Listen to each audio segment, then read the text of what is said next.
Welcome to The Explainer. Today, we're putting on our detective hats, and our subject is an absolute market titan, Reliance Industries. We're going to unpack the fascinating, sometimes hidden mechanics behind their recent stock performance. You know, if you've been watching the markets lately, understanding the actual engines driving a mega-cap company like this is absolutely crucial for making sense of its equity valuation. So, we're going to break down the hard data, the economic tailwinds, and the underlying operational tensions right out of their recent financial reports to see what is really moving the needle here. So, let's start with the billion-dollar question that's probably on every investor's mind right now. Is Reliance Industries actually worth buying? It sounds like a simple question, right? But the answer requires us to peel back some pretty complex layers of financial and operational data. We're not just looking for a simple yes or no here. We want to uncover the why behind the market's current sentiment.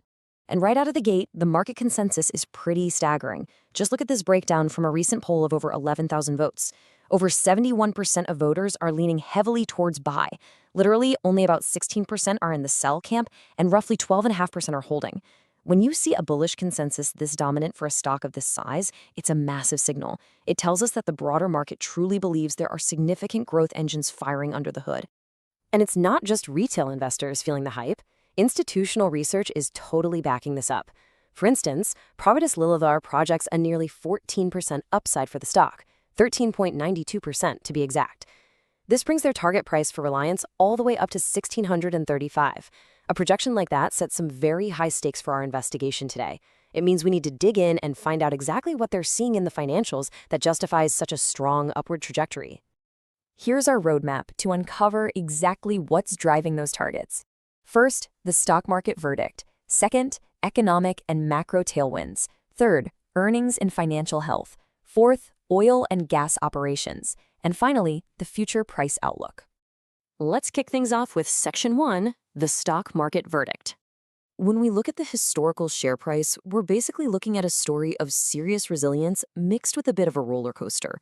While early May 2026 saw prices pushing up and holding steady around highs of 1463, if you rewind to late March and early April, it's a different picture.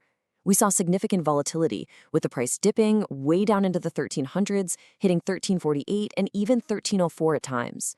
Why does this matter for you? Well, this kind of volatility in a heavily traded, highly liquid stock really highlights the ongoing tug-of-war between their incredibly strong fundamentals and some very real external market pressures. Moving right along to Section 2, economic and macro tailwinds. You see, a company like Reliance doesn't just exist in a vacuum. It is deeply, deeply leveraged to the Indian growth story.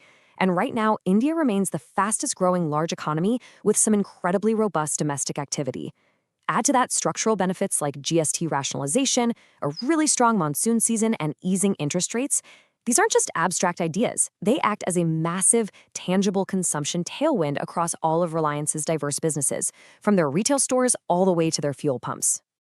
But here is an absolute game changer: the steep climb in data traffic. This surge is being driven by the explosive adoption of 5G and broadband. With new digital use cases popping up everywhere, this has become a massive macro driver for their geo-platform segment. When you're evaluating Reliance's stock performance, you simply have to factor in that they are sitting right at the absolute center of India's digital consumption boom. Let's pivot now to Section 3, earnings and financial health.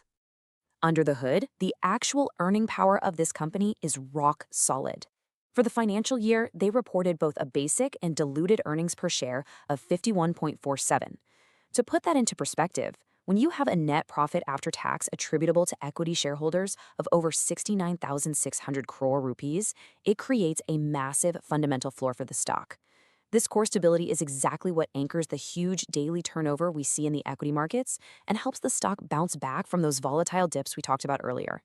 And that stability translates into pure operational excellence. They reported a 10% jump in total EBITDA. Now, why should you care about a 10% aggregate EBITDA jump?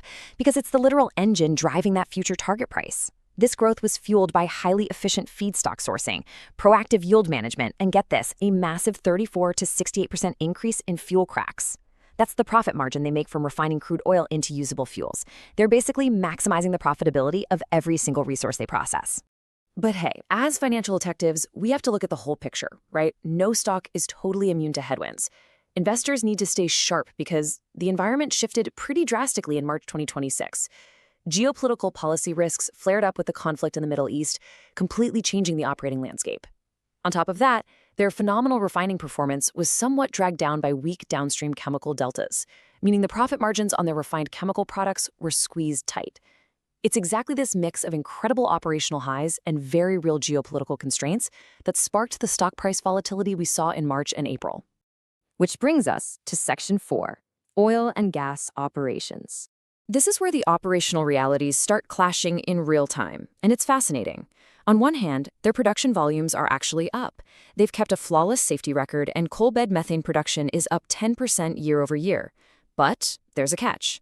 Price realizations are down. The KGD6 price realization dropped 4.6%, and CBM dropped a stark 13%. This creates a really distinct push and pull on the segment's margins.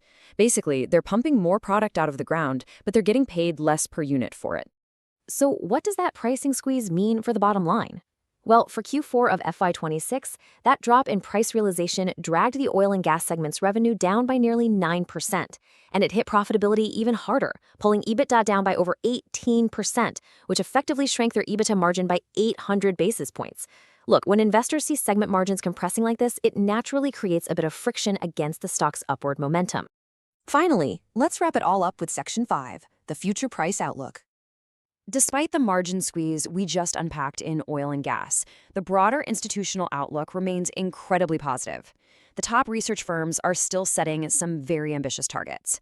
As we mentioned, Prabhudas Lilladher has a target of 1635.